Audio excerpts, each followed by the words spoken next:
심각한 살인사건 현장에 형사 재본이 도착합니다. 어떻게 된 겁니까?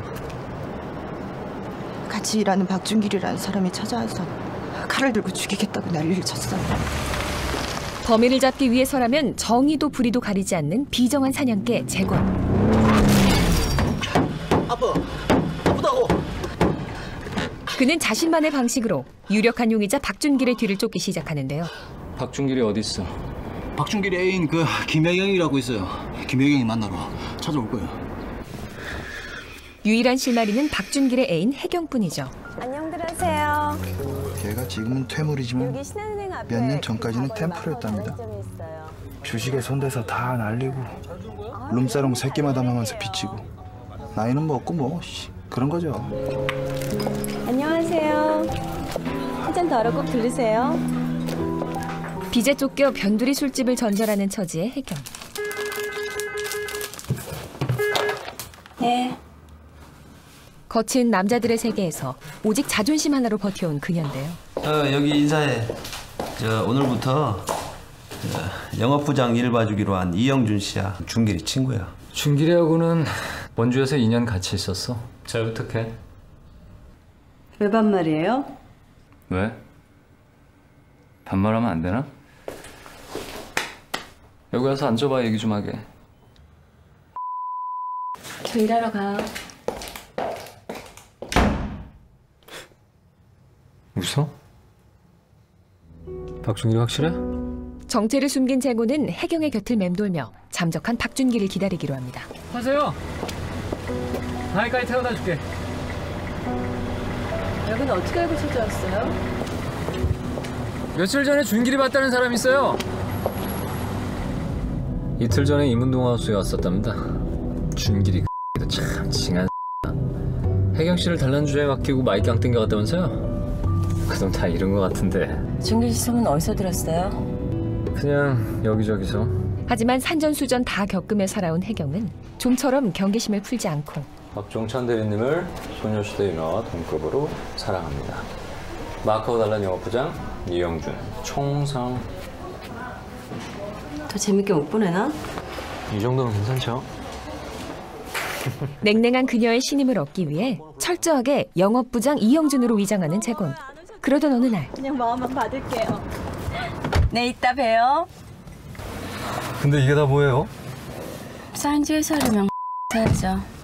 갑자기 왜 사인지 회수를 하러 가요? 준길이가 돈 좀 모아달래요? 그녀는 애인인 박준길의 도주 자금을 대기 위해 험한 일마저 개의치 않는데요. 새로 들어온 우리 가게 영업부장이에요. 단골 손님들한테 인사시키려고 데려왔어요.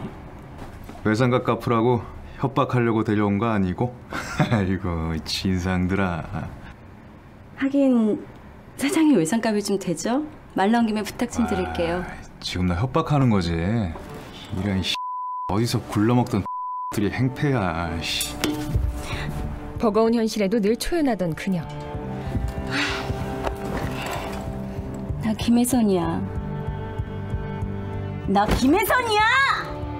이 바닥 10년 만에 빚이 5억이고 희망이 없는 년이야. 넌 좋은 집도 있고 결혼도 하고 애도 낳아야 되잖아. 솔직히 외상값 때문에 인생 조질래? 한 남자 때문에 그녀는 조금씩 무너져가고 있습니다. 칸을 사로잡을 줄 아는 이 영화. 칸 영화제에 초청될 수밖에 없었던 이유가 있는데요. 멜로면 멜로, 액션이면 액션. 양극단의 장르를 넘나들던 그가 이제껏 한국 영화에서는 본 적 없는 새로운 장르의 도전. 이게 장르를 굳이 말하자면 이 멜로에 가깝다는 생각이 들어요. 멜로에 가깝다. 근데 이들의 삶을 갖다 보여주는 어떤 태도들 이런 것들이 하드보일드 스타일이라는 거죠. 감정 과잉이 되기 쉬운 멜로와 절제된 표현 방식인 하드보일드를 결합해 하드보일드 멜로라는 독특한 세계를 만들었고 독창적인 작품을 선정하는 주목할 만한 시선 부문에 초청될 수 있었죠. 여기에 칸의 여왕이 등장한다면? 한국 영화 전체를 위해서 저 배우가 없었다면 도대체 어떡할 뻔했나. 2007년 여우주연상 수상을 시작으로 경쟁 부문 진출, 심사위원 미초까지 칸이 선택한 여배우 전도연. 칸에 진출했던 그녀의 작품들에는 한 가지 공통점이 있는데요. 이 전도연이라는 배우는 낮은 자들 또는 불행한 사람들, 연민을 갖고 있고 그들의 고통에 대해서 깊이 공감하는 예술가라는 생각을 해요. 하류 계층에 대한 심도 있는 고찰이 있었기 때문일까요? 칸이 선택한 작품 속의 그녀는 언제나 낮은 자리에 있었습니다.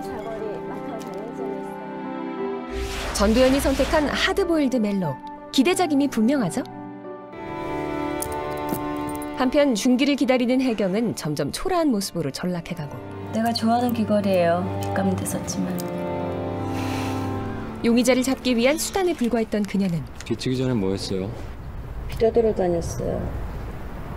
어느덧 연민을 넘어 재곤의 마음속에 알 수 없는 감정으로 자리하기 시작하는데요. 언제 집에 한번 초대해 주십시오. 이영준 씨, 지금 우리가 친해졌다고 생각하는 거예요? 반면 여전히 뾰족한 날을 세운 채 재곤을 외면하는 혜경. 하지만 어쩌면 늘 밀어내기 바빴던 혜경의 마음도 조금씩 움직이고 있었는지 모릅니다. 그녀의 앞에선 한결같은 영업부장 이영준의 모습으로, 뒤에선 살인 용의자를 쫓는 형사로 살아가며 이중생활을 하던 어느 날 드디어 녀석이 나타난 걸까요?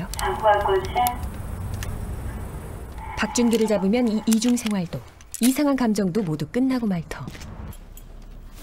모두가 잠든 늦은 밤, 비로소 정면으로 마주선 두 남자. 피도 눈물도 없는 형사의 모습으로 돌아온 재곤은 박준기를 벼랑 끝까지 몰고 갔는데요.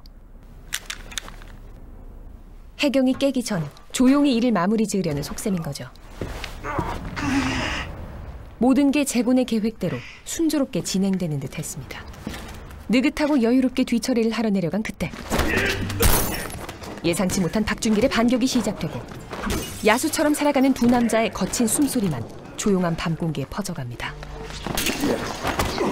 누구 하나 도망치지도 양보하지도 않는 투박한 무례한들의 싸움.